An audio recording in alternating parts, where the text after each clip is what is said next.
Selamat datang kembali. Kita langsung aja nih bahas Xiaomi 14T. Sumber kita langsung dari situs global Xiaomi, spesifikasi dan fiturnya. Oke, langsung dari sumber resminya ya? Betul. Jadi kita mau coba gali nih, apa sih yang bikin ponsel ini spesial?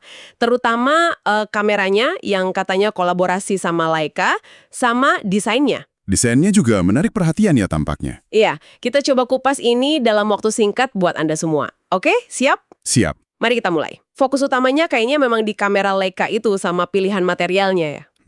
Dua itu yang paling ditonjolkan memang. Nah, kita lihat nih, seberapa ngaruh sih ini buat Anda nanti pas pakai. Oke, Sorotan pertama, jelas kameranya ya, dikembangin bareng Leica, pakai lensa optik Leica Sumilux. Nah, ini artinya apa sih secara praktis gitu, buat motret? oke. Jadi gini, lensa Sumilux ini, dia punya bukaan aperture yang gede. f1.7 di kamera utamanya. F17 ya, lumayan besar itu. Iya gede. Gampangnya, itu kayak jendela buat cahaya masuk jadi lebih lebar. Nah, ini penting banget buat foto di kondisi kurang cahaya. Malam hari atau di dalam ruangan gitu ya. Persis. Hasilnya bisa lebih terang, detailnya dapat, terus warnanya juga lebih akurat. Nah, ini belum selesai. Lensanya ini dipasangin sama sensor utama Sony IMX906. Oh, pakai sensor Sony. Iya, 50 megapiksel. Ukurannya 1,156 inci. Ditambah lagi ada teknologi Super Pixel 2.0 UM. Intinya sih, ini gabungin pixel biar bisa nangkep cahaya lebih banyak lagi. Jadi kombinasi lensa gede sama sensor yang bagus ya. Betul, buat maksimalin kualitas gambar, terutama dynamic range sama low light. Oke. Nah, sistem kameranya sendiri kan ada 3 lensa nih. Ada yang utama tadi 23 mm 50 megapiksel, ada OIS-nya juga ya. Penting buat ngurangin goyangan tangan. Terus ada telefoto Leica 50 mm, 50 MP juga, bukaannya f1.9, sama satu lagi ultra lebar. Ultra lebarnya 15 mm, 12 MP, f2.2, sudut pandangnya 120 derajat. Cukup lebar. Jadi ini kayak ngasih kita pilihan zoom ya, dari lebar banget 0,6x, normal 1x, sampai zoom menengah 2x. Betul. Jadi, rentang fokal 23 mm, 50 mm, sama 15 mm ini udah cakup kebutuhan umum lah. Pemandangan, potret, atau mau ambil detail dari jauh dikit. Oke, optiknya udah canggih nih kelihatannya. Tapi kan biasanya ada AI juga yang bantu. Nah, itu dia. Kemampuan optik ini didukung sama AI fotografi khusus dari Xiaomi, namanya Xiaomi ISP. AISP, itu apa tuh? Itu platform yang gabungin kerja CPU, GPU, NPU, sama ISP lewat Xiaomi HyperOS. Jadi semua kerja bareng buat proses gambar. Efeknya buat kita apa dong?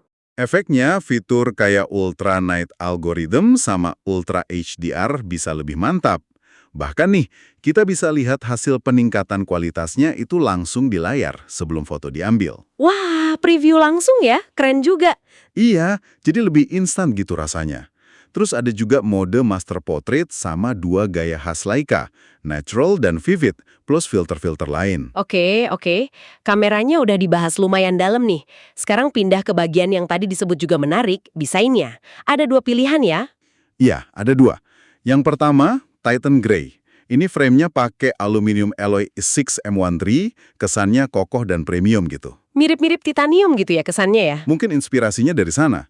Terus yang kedua, ini yang unik, Lemon Green. Lemon green, warnanya hijau lemon gitu. Iya, dan bahannya ini pakai kulit PU namanya Xiaomi BioComfort. BioComfort, ada bionya ramah lingkungan berarti? Nah, itu dia uniknya. Ini bahan PU ramah lingkungan berlapis. Ada campuran kain daur ulang, bahan bio-base. Tunggu, tadi katanya ada serat lemon. Beneran? Iya, di infonya disebut gitu. Mengandung 50% serat lemon asli. Detail yang nggak biasa memang. Iya, unik banget sih ada serat lemon di HP. Efeknya apa tuh? Selain ramah lingkungan, ke tekstur atau gimana? Sumbernya sih lebih fokus ke aspek lingkungan sama keunikannya ya. Tapi biasanya material BioComfort gini dirancang biar enak digenggam dan cukup awet juga. Oke. Selain material belakang, ada detail desain lain? Ada. Bezel layarnya tipis banget, terutama bagian bawah atau dagunya. Cuma 1,9 mm. Wow, tipis banget itu. Iya, ini pakai teknologi VIA, yang intinya nata ulang kabel di bawah layar biar bezel bisa lebih tipis. Hasilnya, Rasio layar ke bodi jadi tinggi, 93,30%.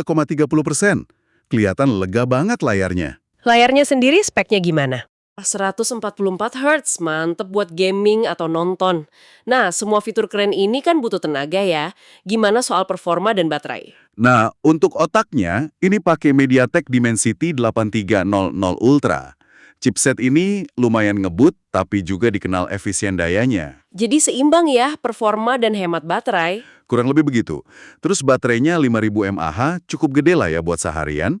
Ditambah lagi pengisian cepat 67 watt hypercharge. 67 watt, lumayan ngebut juga ngisinya. Iya, jadi kombinasi ini tujuannya biar Anda dapat performa oke, nggak khawatir baterai cepat habis, dan kalaupun habis, ngisinya nggak lama. Oke, jadi kalau kita coba simpulkan nih buat Anda semua, Xiaomi 14T ini kayaknya kuat banget di sektor kamera ya. Berkat kerja sama Leica, sensor bagus, terus ada AI yang jalan di HyperOS. Betul, itu nilai jual utamanya kayaknya. Ditambah lagi pilihan desainnya menarik. Ada yang premium, ada yang unik, dan ramah lingkungan kayak si Lemon Green itu. Terus layar 144 Hz dan performa yang oke. Ya, jadi poin utamanya itu perpaduan optik Leica, sensor modern, sama AI yang makin terintegrasi dalam. Nah, ini mungkin jadi satu pertanyaan menarik nih buat Anda pikirin lagi. Pertanyaan apa tuh? Seberapa jauh sih integrasi HyperOS ini benar-benar ngaruh di luar kamera? Apa AI yang sama itu juga bikin pengalaman kita pakai fitur lain di HP ini jadi lebih enak, lebih intuitif, atau mungkin lebih prediktif? Menarik juga ya. Jadi AI-nya nggak cuma buat foto aja gitu ya. Bisa jadi, itu mungkin sesuatu yang bisa dieksplorasi lebih lanjut kalau Anda memang tertarik sama HP ini. Oke, poin yang menarik untuk jadi bahan pemikiran. Sip, terima kasih sudah menyimak pembahasan kita kali ini ya.